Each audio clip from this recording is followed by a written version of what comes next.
નમસ્કાર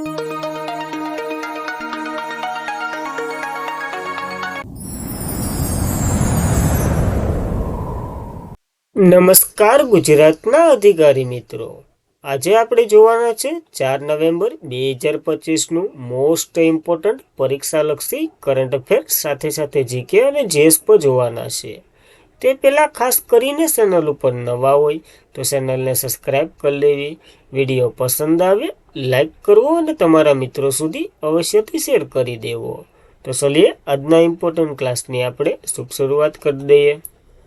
તો નવેમ્બર 2025માં વિશ્વ શાકાહારી દિવસ 2025 ક્યારે મનાવવામાં આવ્યો?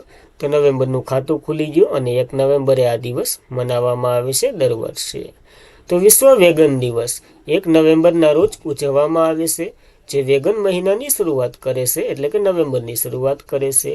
આ દિવસ વિશ્વભરમાં લોકોને જાગૃતિ અભિયાન, રસોઈ વર્કશોપ અને વેગન મેળાના ટકાઉ કાર્યક્રમ વિશે માહિતી આપે છે. તો ખાસ યાદ રાખવો, આ એક મહત્વનો દિવસ. ત્યારબાદ તાજેતરમાં જ કયા દેશે પહેલીવાર આઈસીસી મહિલા ઓડીઆઈ વર્લ્ડ કપ જીત્યો છે? તો ભારતે જીત્યો છે. કોને હરાવ્યું? દક્ષિણ આફ્રિકાને હરાવ્યું છે. પ્રાડફ, આપણે ઇન્ડિયા માટે પ્રાડફ. તો ભારતીય મહિલા ક્રિકેટ ટીમ ગઈકાલે રાત્રિએ નવી મુંબઈ ખાતે દિલ્હી આફ્રિકન 52 રનથી હરાવી પોતાનું પ્રથમ આઈસીસી મહિલા ઓડીઆઈ વર્લ્ડ કપ જીત્યો છે. તો ઇમ્પોર્ટન્ટ પ્રશ્ન, ભારતે જીત્યો એટલા માટે.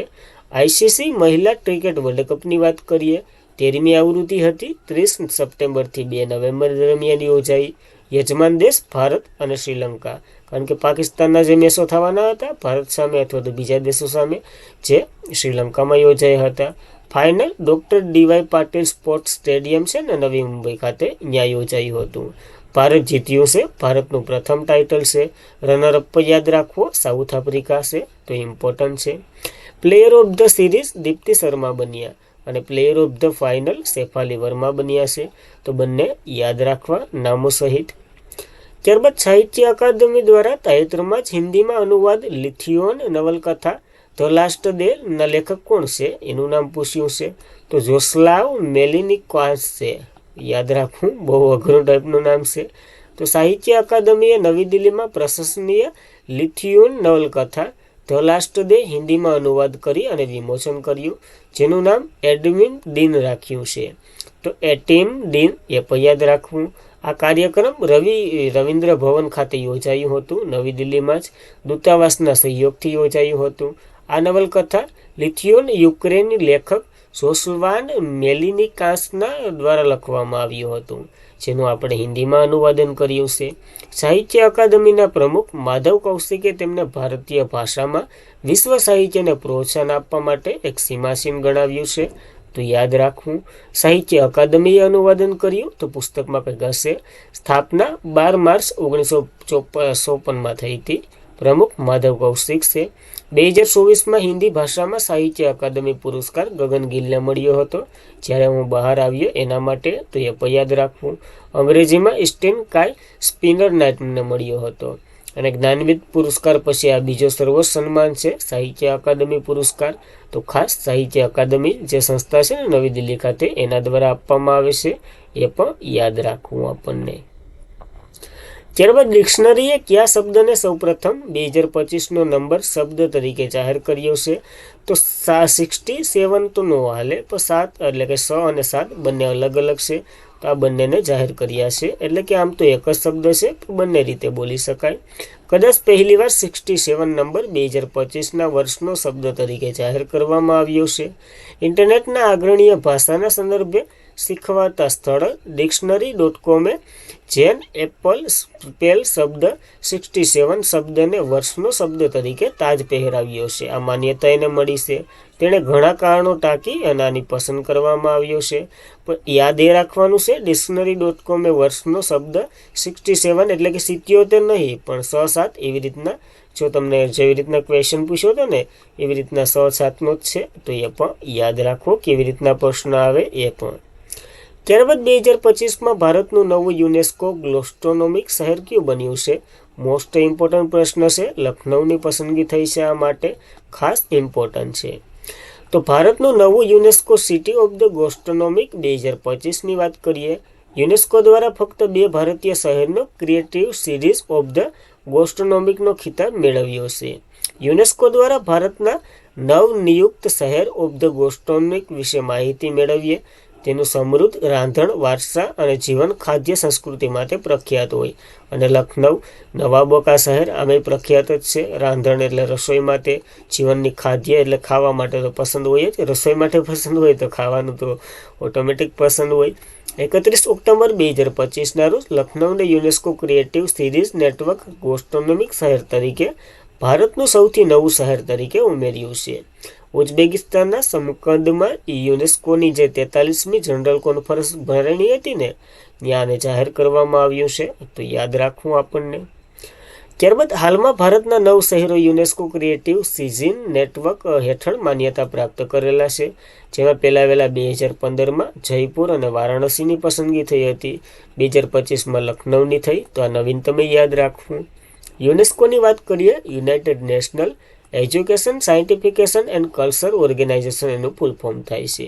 1945માં રચના થઈ હતી. મુખ્ય મથક પેરિસ, ફ્રાન્સમાં છે.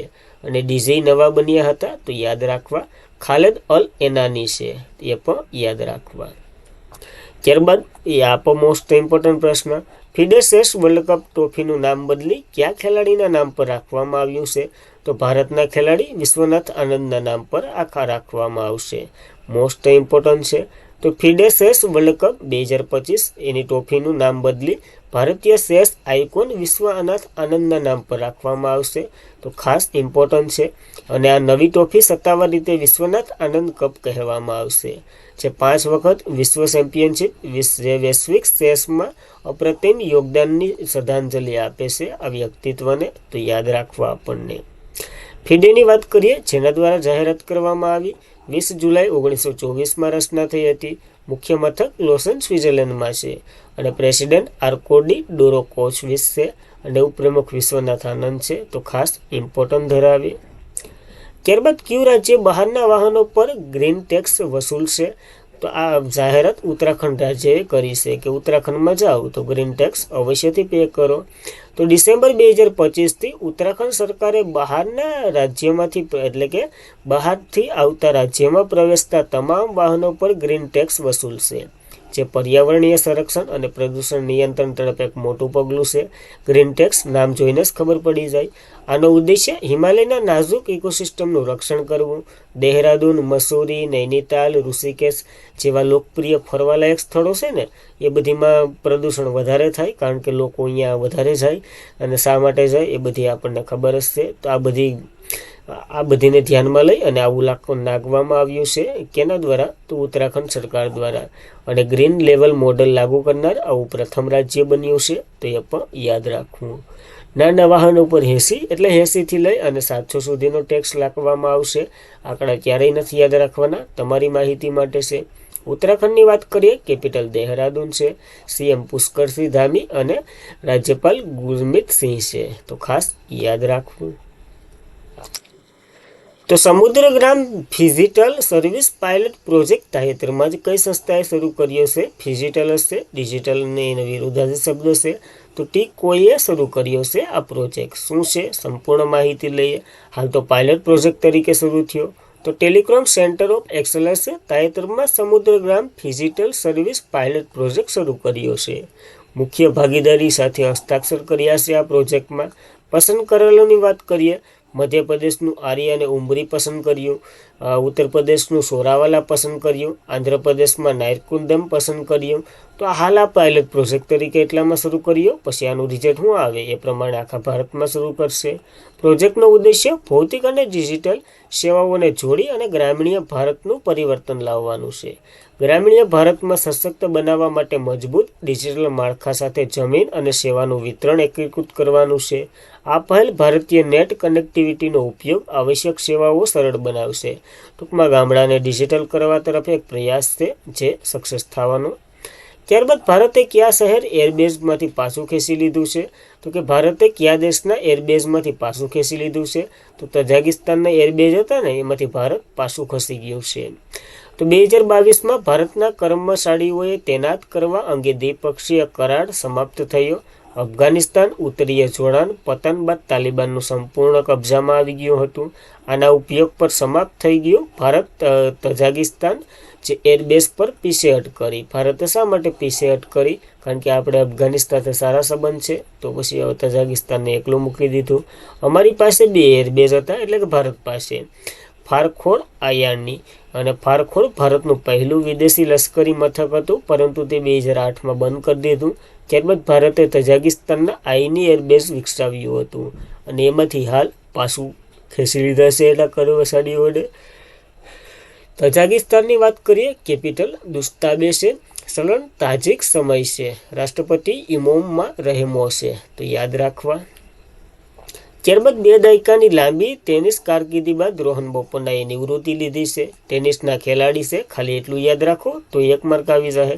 રોહન બોપન્ના 20 વર્ષની લાંબી કારકિર્દીથી ગઈકાલે નિવૃત્તિ જાહેર કરી. 45 વર્ષની ઉંમરે એટીપી ડબલ્સ ટાઇટલ લઈને 26 જીત્યા છે. મેથ્યુ સાથે 2024માં ઓસ્ટ્રેલિયન ઓપનમાં પણ સમાવેશ છે. 43 વર્ષની ઉંમરે નંબર 1 સૌથી મોટી ઉંમરના ખેલાડી બન્યા છે, એટલે નિવૃત્તિ જાહેર કરી દીધી. આમે ધોરા આવી ગયા, તો યાદ રાખવા આ લોકોને.